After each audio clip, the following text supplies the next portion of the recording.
Good morning. For today's Sunday story, I am going to read The 1 O'Clock Miracle. And to be honest, I picked this book because I really liked the pictures. Sometimes you just pick a book because you like the pictures, but it's also a good story. So here we go. Long, long ago, there lived an important man who worked for the king. He was sad and so worried. His son was very ill, so ill he was going to die, and no one could help him. He heard that a man named Jesus was doing the most amazing, wonderful things. He heard that Jesus was making ill people well again. He heard that Jesus was doing things only God can do. So the man decided to ask Jesus for help.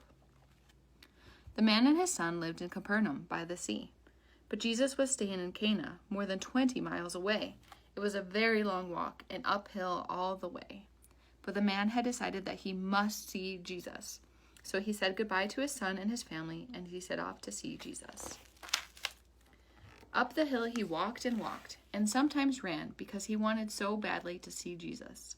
The sun went down, the night was dark, and the stars were bright, but the man didn't stop.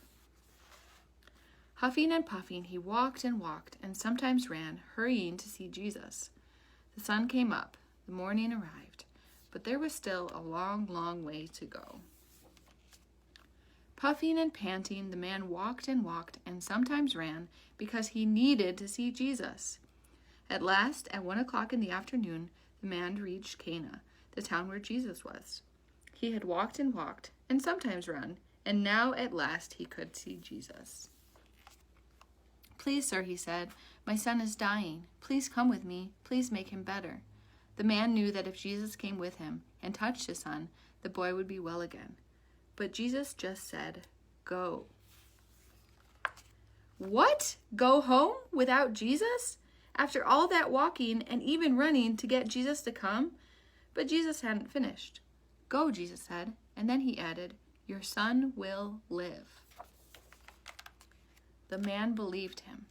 Jesus wasn't going to come to the man's home. He wasn't going to touch the boy to make him well. But the man still trusted that what Jesus said was true. Down the hill he walked, and sometimes ran because he believed Jesus. The sun went down. The night was dark and the moon shone brightly. The man felt so tired, but on and on he walked, and sometimes ran because he trusted Jesus. The sun came up, a new morning arrived, and still he walked, though his back ached and his legs were very tired.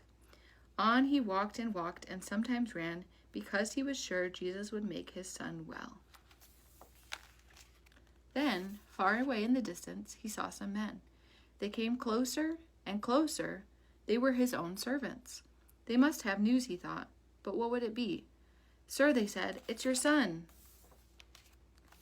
He is alive. He is well again." The man was bursting for joy.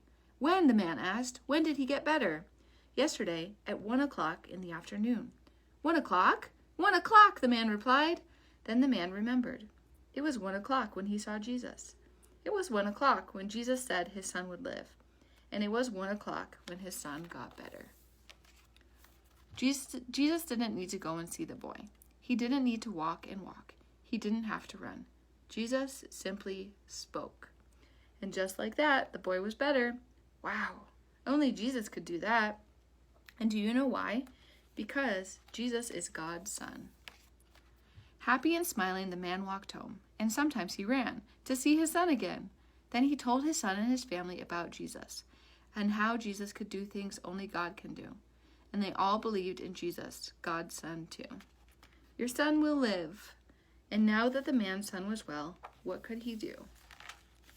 He could smile and he could laugh, he could walk and he could run, and all because of Jesus. What a cool story. I'm going to read this part at the end too because I think this is very interesting. It says, "Tales that tell the truth. How do we know about the 1 o'clock miracle?" The account of Jesus healing the royal official's son was written down for us by John, one of Jesus' friends, in the New Testament part of the Bible. You will find it in John 4, verses 46 through 54. It's one of 7 miracles that John writes about. At the end of his book, John tells us that the miracles are like signposts pointing to Jesus. They show us who Jesus is, that he is the Son of God, and God's promised rescuer king, the Christ. You can read this in John 20, verse 30 through 31. So that is the 1 o'clock miracle. I pick the stories each week, but if you have a story that you would like to hear, maybe you can comment and tell me which one, and we can try that out next week. So I'll see you then. Bye.